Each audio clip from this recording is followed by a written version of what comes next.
अस्सलाम वालेकुम। कैसे हैं आप सब लोग? उम्मीद है सब खैरियत से होंगे। मैं आपकी अपनी होस्ट ज़िले हुमा बात कर रही हूँ। आज हमारे साथ जो गेस्ट हैं वो एक ऐसी ख़तून हैं जिनकी जर्नी का आपके लोगों के साथ डिस्कस करना मेरे लिए बहुत ज़रूरी था। उन्होंने कैसे ख़ुद को अपने आप को मनवाया और किस तरह उन्होंने कोयटा जैसी सिटी में इतनी स्ट्रगल की, ये जानना हमारे लिए बहुत ज़रूरी है। आए हम आपका उनके साथ तारुफ़ करवाते हैं। जी, ये हैं मिस नासरा तहसीन।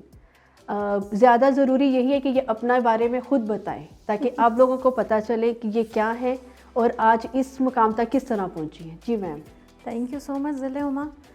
नाम जैसे आपने बताया नासरा तहसीन है। कोयटा की काफ़ी एरिया में मैं जानी पहचानी जाती हूँ सोशल वर्क की वजह से।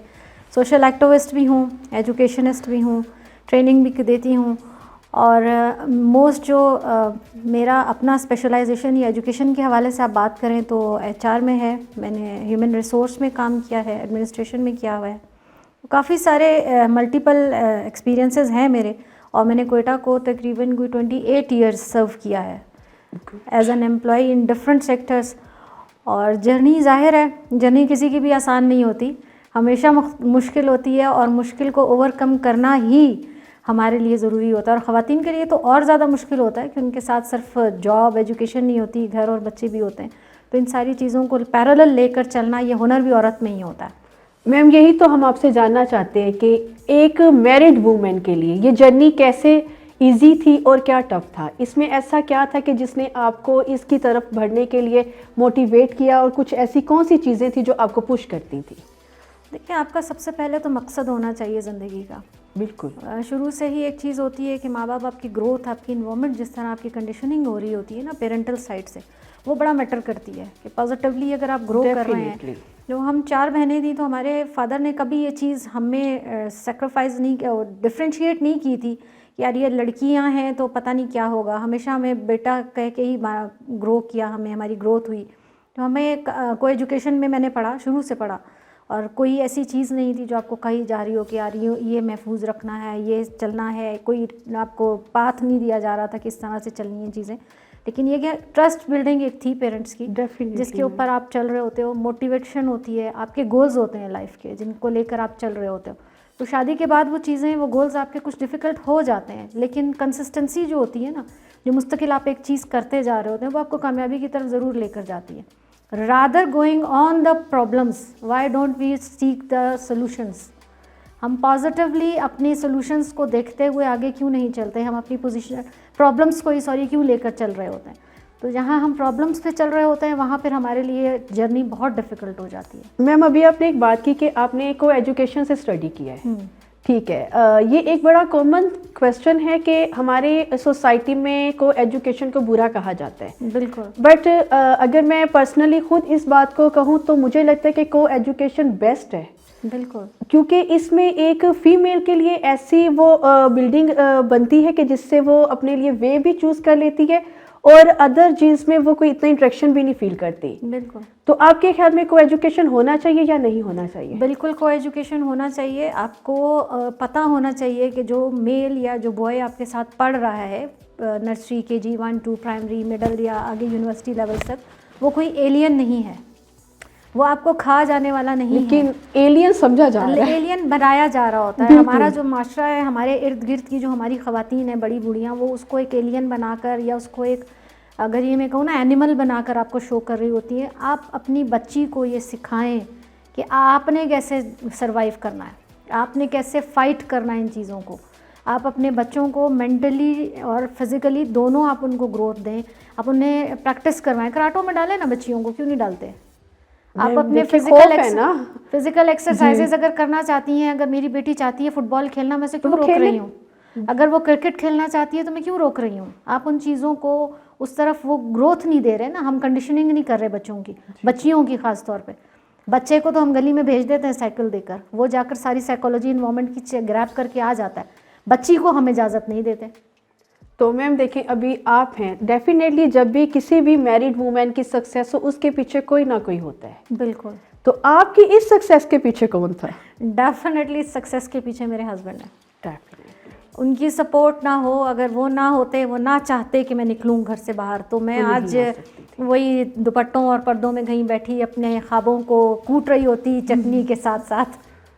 तो ये चीज़ होती। तो मेरी जितनी भी कामयाबी और सक्सेस है, जहाँ तक मैं आज पहुँची हूँ, इसमें सबसे बड़ा हाथ मेरे हस्बैंड का है कि उन्होंने तो मुझे क्या इतना आप सपोर्ट अपनी बच्चियों के लिए भी यही चीज़ चाहेंगे? किया। बिल्कुल बिल्कुल। बच्ची की जो आपका जो जीवन साथी होता है ना, वो आपकी सबसे बड़ी सपोर्ट होता है, जिसने ज़िंदगी में आखिर तक आपके साथ चलना होता है। लेकिन आप ये नहीं कह सकती कि वो लाइक योर हस्बैंड, ये आप बिल्कुल भी नहीं कह सकती कि देखें अभी मैं हूँ, यू नो कि मेरे हस्बैंड, मैं भी उन्हीं की वजह से यहाँ बैठी हूँ, लेकिन मैं ये श्योरिटी नहीं दे सकती कि मेरी बेटी की लाइफ में भी ऐसे ही कोई पर्सनैलिटी आएगी। बिल्कुल। देखिए, इस चीज़ों को ना आपको प्रूफ करना पड़ता है। आपको बहुत सी चीज़ों में, जब बच्चियां शादी होती हैं, तो मेरा इनके लिए सजेशन हमेशा ये होता है कि आप अपने ससुराल को, अपने घर को, अपने हस्बैंड को अंडरस्टैंड करें, फिर आप अपनी चीज़ों को उनको बताएं, डिस्कशन करें, आप बेनिफिट राइट रॉन्ग बताएं उनको। अगर मैंने मैट्रिक में शादी की थी तो मुझे अपने हस्बैंड के साथ बैठ कर ही बताना पड़ा कि मुझे आगे पढ़ना है, मुझे पढ़ने का शौक़ है, मुझे पढ़ने दो, मैं पढ़ लूँगी, मैं कर जाऊँगी। मैंने अगर इंटर के पेपर दिए थे अपने एक बेटे के साथ, मेरा एक बच्चा भी था, तो मैंने फर्स्ट डिवीज़न में उसको क्लियर किया था। प्राइवेट दिया, लेकिन आपने प्रूफ किया ना, आपने साबित करके दिखाया कि मैं कर सकती हूँ। अगर मेरे गोल्स, मेरे ऑब्जेक्टिव सीरियस हैं, I can work on that. ये चीज़ें टेबल टॉक से सही होती हैं, रादर देन कि हम रिएक्शंस दिखाएं, लड़ झगड़ रहे हों, चीखो पुकार कर रहे हों। हमारे अंदर ये चीज़ होती है कि जो हम कहना चाह रहे होते हैं वो कहते नहीं, वो नहीं कहते, और जो नहीं कहना होता वो बाहर आ रहा होता वो हम क्या करते हैं, कोने में बैठकर रोना धोना शुरू कर देते हैं। वो गुबार निकल गया तो हम रिलैक्स हैं, फिर वो बात वहीं रह गई, वो खत्म हो जाती है। खत्म हो बिल्कुल जाती बिल्कुल है। खत्म हो जाती है। तो यही एक बात है कि आपकी फैमिली बैकग्राउंड बहुत ज़्यादा कंजर्वेटिव रहा है, बिल्कुल, इन लॉज स्पेशली। तो ऐसे लोगों में मूव करना मेरे ख्याल में एक औरत के लिए बहुत मुश्किल था। बहुत मुश्किल। ये वो लोग थे कि जिन्हें किसी भी, आज भी मैं कह सकती हूँ कि आज भी वो इन चीज़ों को बहुत बुरा फील करते हैं। आई होप कि अगर वो आपको यहाँ भी देखें, वो भी उनके लिए बहुत एक क्रिटिसिज्म का बन गया एक पैटर्न। बिल्कुल। तो आपने इन लोगों को कैसे मैनेज किया था? देखिए, जिस घर में हम पैदा होते हैं ना, वो भी हमारी चॉइस नहीं होता। हमारे बहन भाई भी हमसे मुख्तलिफ सोच रख सकते हैं, इवन कभी हमारे पेरेंट्स हमसे अलग सोच रखते हैं। जब मेरी ये बात अपनी मदर के साथ होती थी ना कि मैंने इंजीनियर बनना है, तो मेरी मदर कहती थी तुम नहीं बन सकती, तुम छोड़ दो। डिस्करेजमेंट होती है, क्योंकि उनको ये खौफ था कि आगे जब ये शादी होकर जाएगी तो पता नहीं वो लोग एक्सेप्ट करते हैं एक इंजीनियर बहू को या नहीं करते। तो ये वाली जो चीज़ें होती हैं ना, चॉइस हमारी अपनी नहीं होती। तो जहाँ आप ब्याह कर जाते हैं वो भी आपकी अपनी चॉइस नहीं होती। फिर वही बात होती है कि आपको साबित करना पड़ता है, और बहुत सारे पापड़ बेल के करना पड़ता है। आपको अपने आप को बहुत जगहों पे मारना भी पड़ता है, सेक्रीफाइसेस भी करने पड़ते हैं, लेकिन ये बताना होता है। फिर कंसिस्टेंसी, आपने अपने ख्वाब, अपने ऑब्जेक्टिव्स, अपने रोल्स को छोड़ना नहीं है, लेके चलते जाना है स्मूथली, मोहब्बत के साथ। देखिए, आप और मैं एक ही फैमिली से हैं। जब मैं भी यही सेम सिचुएशन थी, आप मेरे लिए एक इंस्पिरेशन बनी है। तो मैंने आज इस टेबल पर, इस चैनल के थ्रू ये इंस्पिरेशन ज़रूर बतानी थी कि ये जो वुमेन है, मेरे सामने बैठी लेडी, ये एक आम खतून नहीं है जैसे कि लोग मानते हैं। मैं कहती हूँ कि आप नहीं हैं।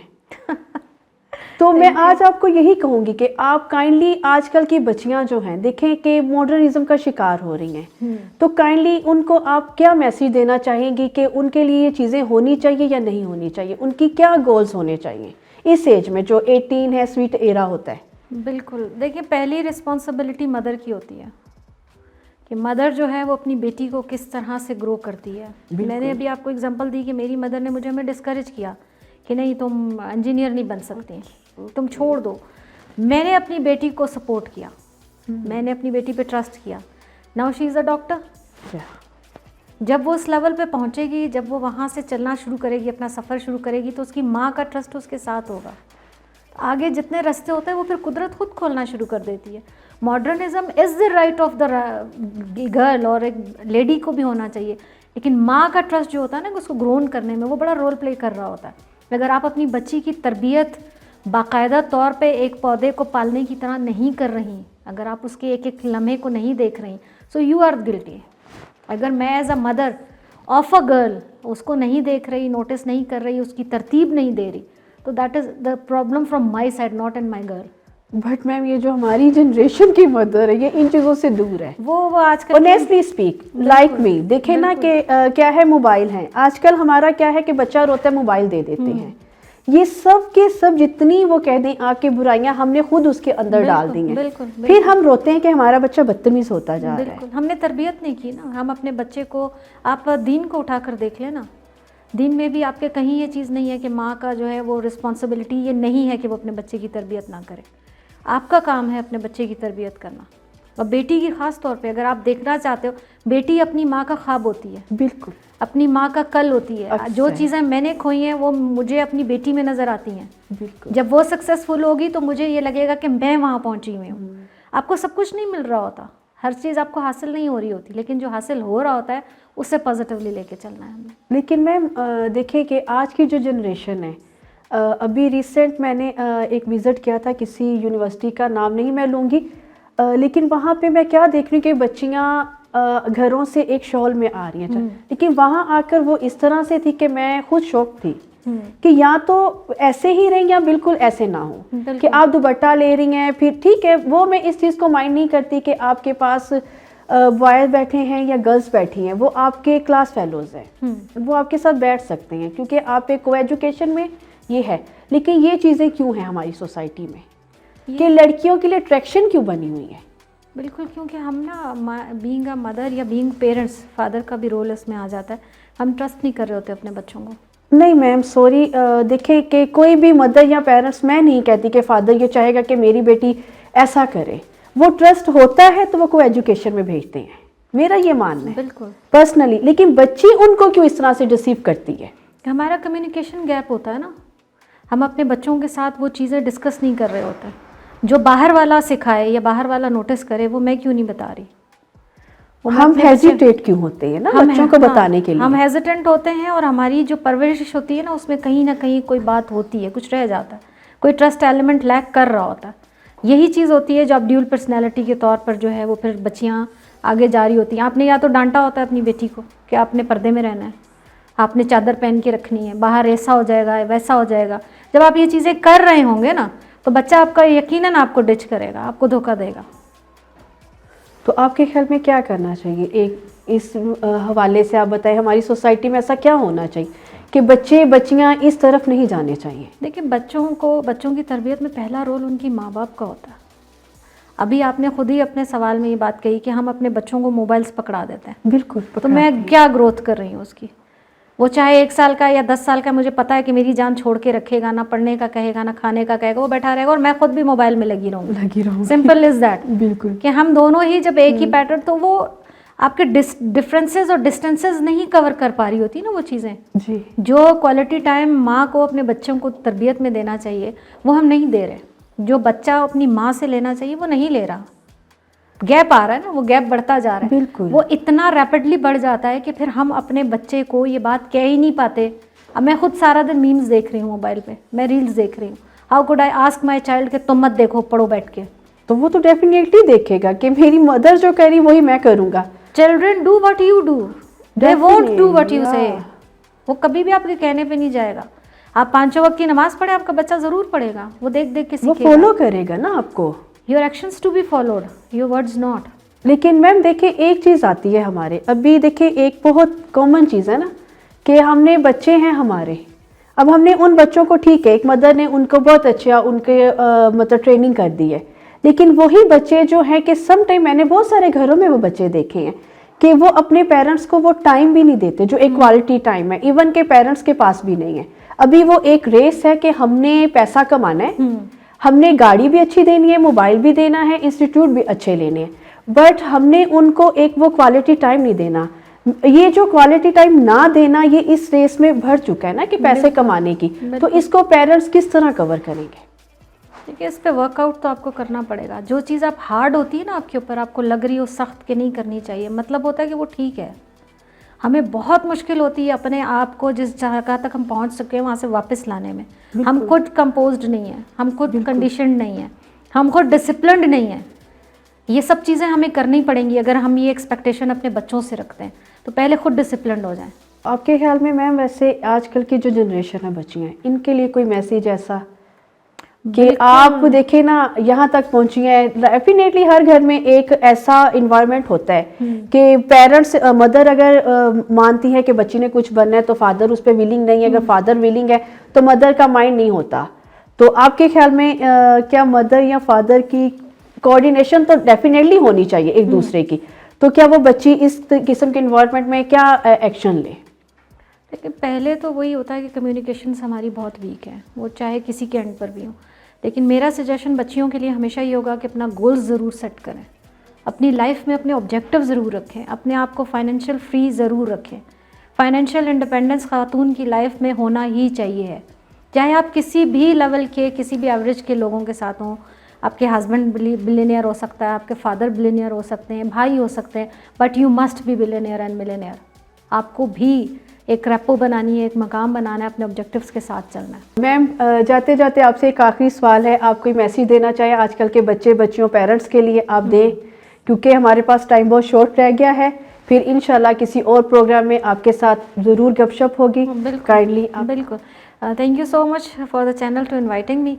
और मेरा हमेशा से बच्चों के लिए, यूथ के लिए यही एक सजेशन होता है कि अपना होमवर्क करके रखें, अपने ऑब्जेक्टिव्स और गोल्स को ना छोड़ें और कंसिस्टेंसी से उसके पीछे लगे रहें।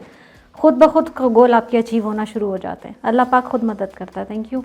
चलिए ठीक है, आज के इस बहुत अच्छे प्रोग्राम के साथ हम आप सबको अल्लाह हाफिज़ कहते हैं। इंशाल्लाह आपसे हम अगले प्रोग्राम में ज़रूर मुलाकात करेंगे। Thank you.